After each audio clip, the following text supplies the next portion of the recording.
Good morning, fish tank.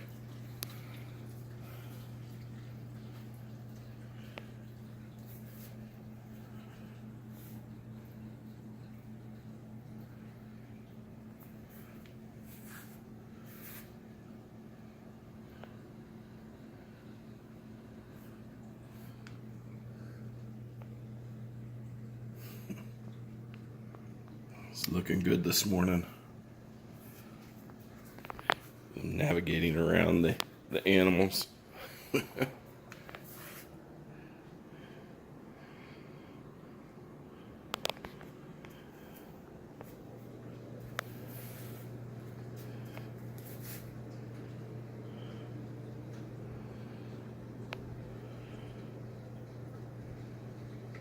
Plate coral is looking pretty happy this morning, probably by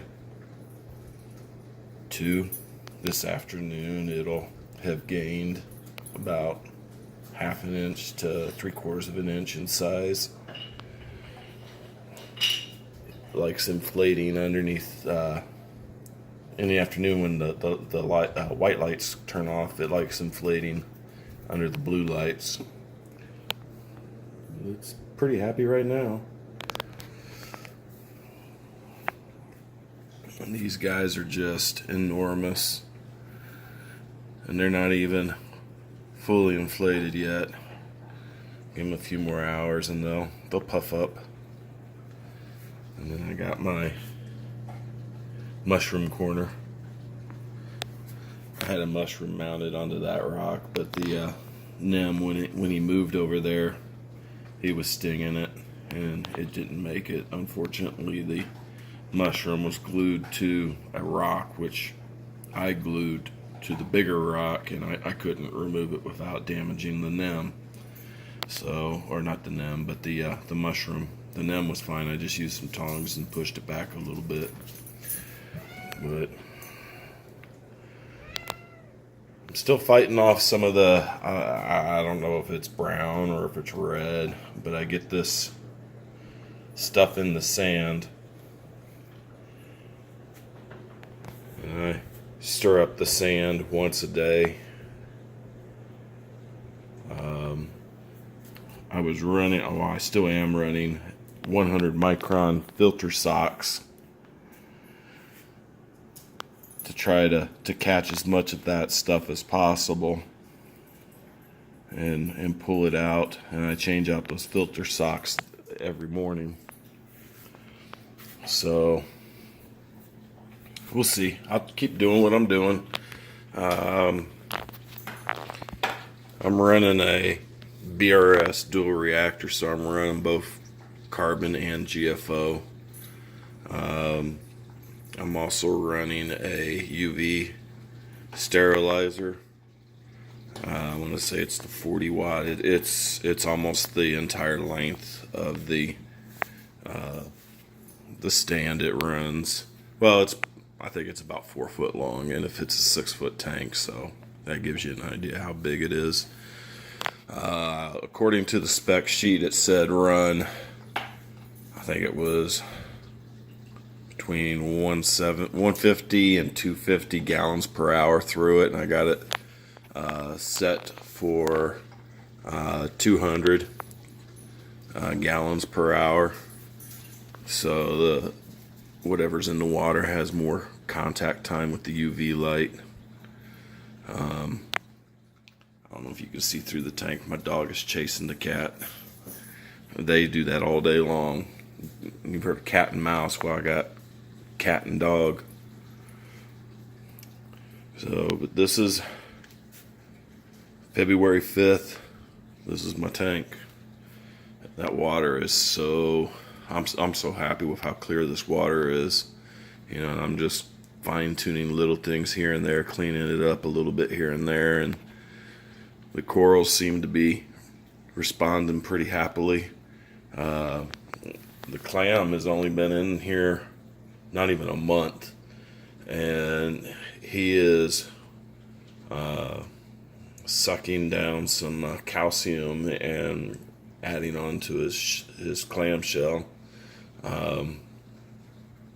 Since being in here, he's already added I don't know if you can see how he's got like the rows on the outside of his shell. He's already added one row since being in here. Like I said, it's been a few weeks, less than a month.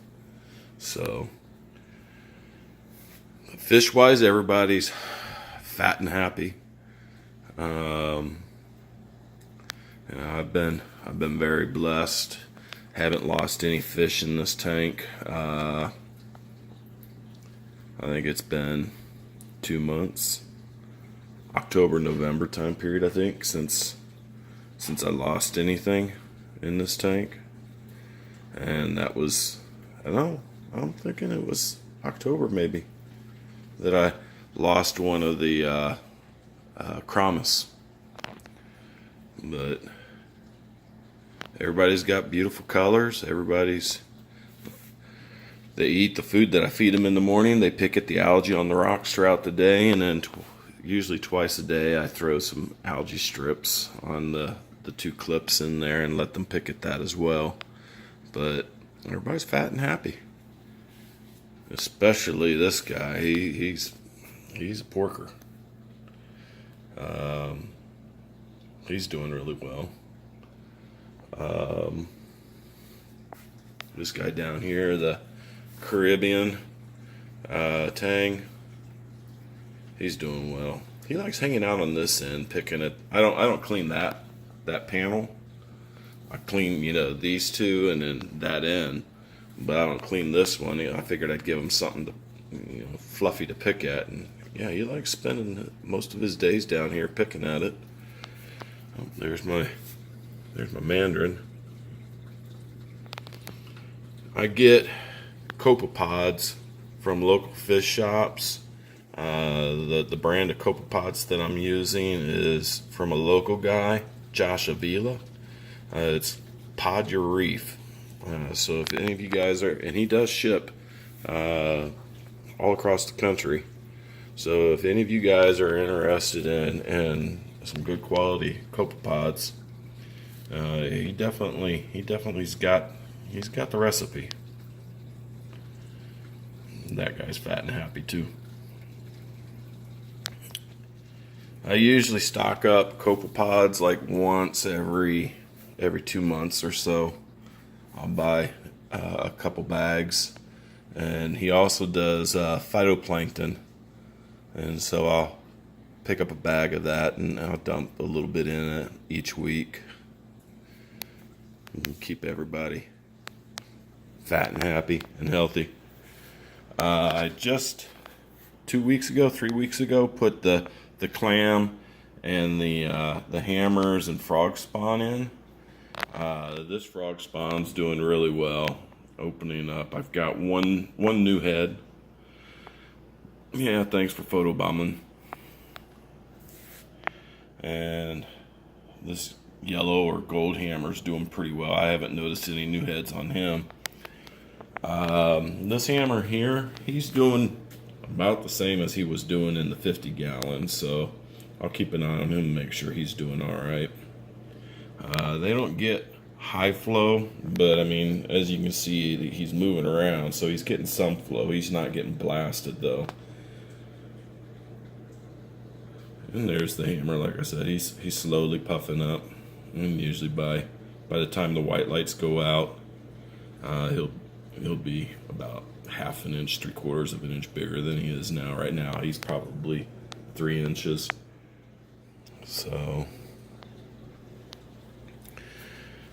but these guys, wow. And you know what's funny is these are green bubble tip anemones, all right, and they're looking.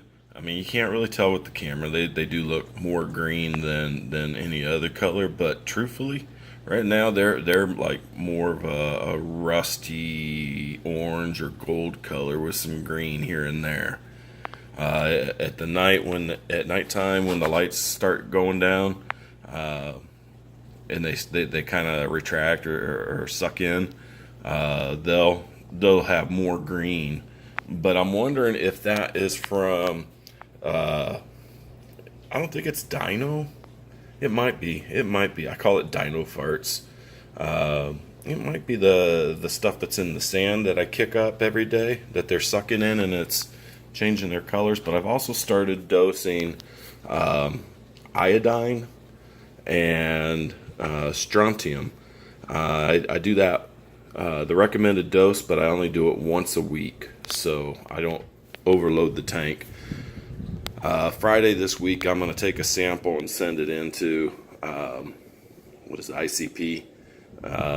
Wait the 2 or 3 weeks that it takes and get the results back. The first test that I sent to them came back. Everything was good except it was saying that I had some metals, and it was saying that I was low on strontium and low on iodine, and that's what prompted me to start giving it a little boost. So this rock here with the different types of coral on it, I got from a local shop. I think it was like $70. Everything's alive on there. They're just real slow on opening up, and I don't know if I need to increase my lighting or what. But by the time the white lights kick off about 1 o'clock in the afternoon, I would say it's 90% open. But what's cool about this rock, I noticed it had, I don't know if you can see it or not, but I noticed it had some clams in there. And I just figured, oh, they're dead, and the polyps just encrusted the clams. Well, guess what? Those clams are alive. They open and close. If I shined the flashlight on that clam, kind of like in the bottom third, there's a clam there, and if I shine the light on him, he'll close up. But every once in a while, I'll see like the whole thing just kind of like move, just a fraction of an inch. And what it is it's those clams either opening or closing. But I think there's like at least 3, maybe more clams inside of there. So, but this is the tank. I just thought I'd share it with you guys. These guys are, like I said, the fish are doing great. The water clarity is just phenomenal. I'm not really too concerned about little micro bubbles in there. I figure it's aerating the tank, making sure that the water's plenty oxygenated. So, y'all have a blessed day, and I'll keep you posted. Take care.